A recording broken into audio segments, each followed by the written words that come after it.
Welcome to ভিন্ন রকম কক্সবাজার।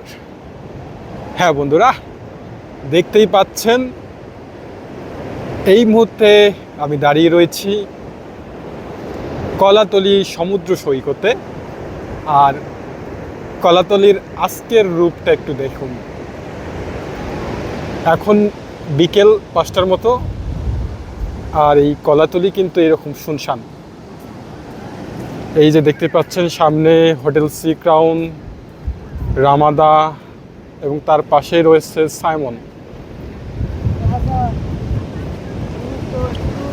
এইরকম ফাঁকা সমুদ্র সৈকত কেন? আর তার আগে বলে নেই, আজকে 6ই জুন 2024 রোজ বৃহস্পতিবার, অর্থাৎ ছুটির দিন না, শুক্র শনিবার না, বা সরকারি কোনো ছুটির দিন না।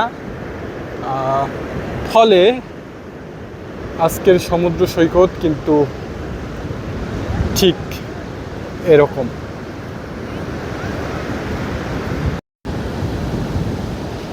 এখন ভাটা চলছে, ফলে দেখুন সমুদ্র কিন্তু বেশ দূরে চলে গিয়েছে।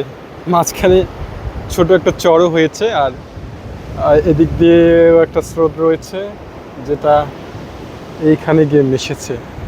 আর সমুদ্র কিন্তু ওই যে খানিকটা দূরে। আপনারা যদি এই ছুটির দিনগুলোতে কক্সবাজার ভ্রমণের সময়টা বেছে নেন, তাহলে কিন্তু মানে হোটেল পাওয়া থেকে শুরু করে বিচে ঘোরাফেরা কোনো কিছুতে আপনারা স্বাচ্ছন্দ্য খুঁজে পাবেন না।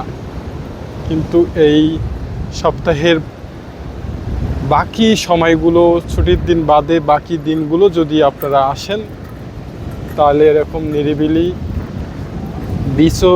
বিচে সময় কাটাতে পারবেন। পাশাপাশি খাবার দোকান থেকে শুরু করে হোটেলেও কিন্তু ছাড় পেয়ে যাবেন।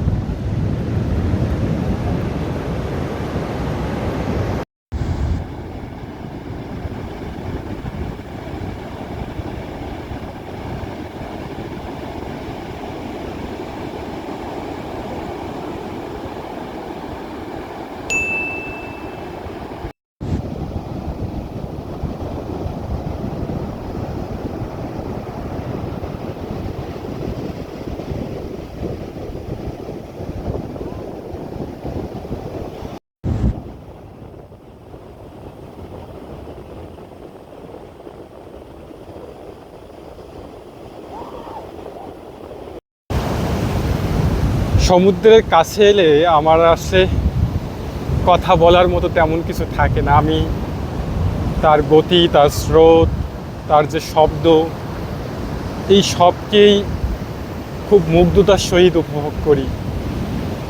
তার এই বিশালতাকে আসলে উপভোগ করা ছাড়া আর করার কিছুই নেই।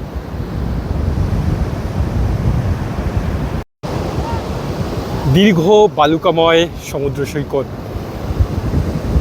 ফাঁকা, লোকজনের কোনো কোলাহল নেই, সামনেই বিশাল সমুদ্র আর তার শো শো গর্জন। এই সময়টায় আসলে প্রিয়জনদের সাথে দাঁড়িয়ে সমুদ্র উপভোগ করা বা খুনসুটি করা, এর মতো স্বর্গীয় অনুভূতি আসলেই হয় না। আমি বহুবার এই সমুদ্রের প্রেমে, সমুদ্রের টানে ছুটে এসেছি তার কাছেই।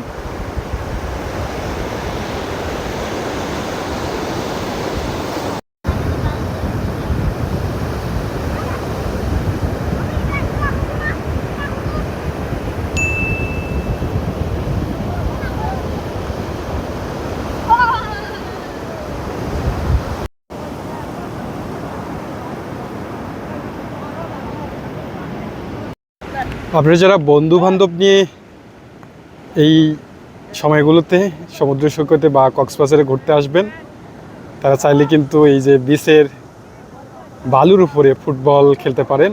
এপাশে এনারা ফুটবল খেলছে, আর এপাশে তৈরি হয়ে গেছে বিচ ক্রিকেট। হ্যাঁ, এখানে চলছে ক্রিকেট খেলা। আসলে ক্রিকেটটা কিভাবে জানি আমাদের রক্তে চলে গিয়েছে, ফলে এখন আমাদের সবখানেই এই ক্রিকেটটা লাগে।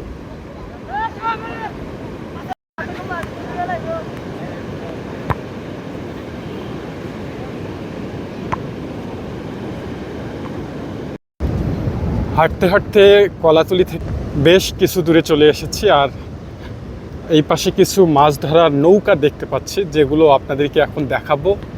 পাশাপাশি পেছনে অনেকগুলো নারিকেল গাছ রয়েছে, আর তার পিছনে রয়েছে মাথা উঁচু করে সবুজ ছোট ছোট কিছু পাহাড়। আমি চেষ্টা করব এই সকল আপনাদের সামনে তুলে ধরার।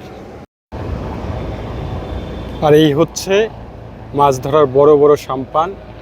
আবার দেখুন এদিক দিয়ে একটি হেলিকপ্টার উড়ে চলছে, আপনাদেরকে একটু দেখাই।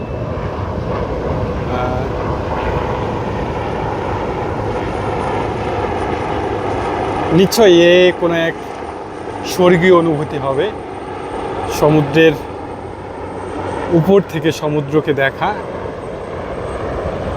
যদি কখনো সৌভাগ্য হয় এমনটা করার চেষ্টা করব। তো চলুন এবার দেখাই এই মাছ ধরার সম্পানগুলো কেমন দেখতে।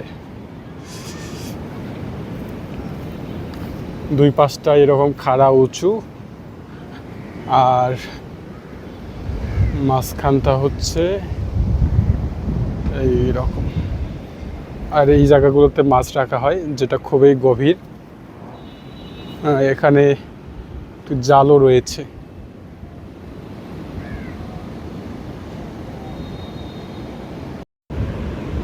এই ছোট জিনিসটার নাম আসলে কি আমি জানি না। এখানে দেখলাম ভিতরে ককশিট ভরানো, সম্ভবত এটা দিয়েও সমুদ্রে যায়। এখানে আরও কয়েকটা সাম্পান রয়েছে, সবগুলোর ডিজাইন মোটামুটি একই রকম।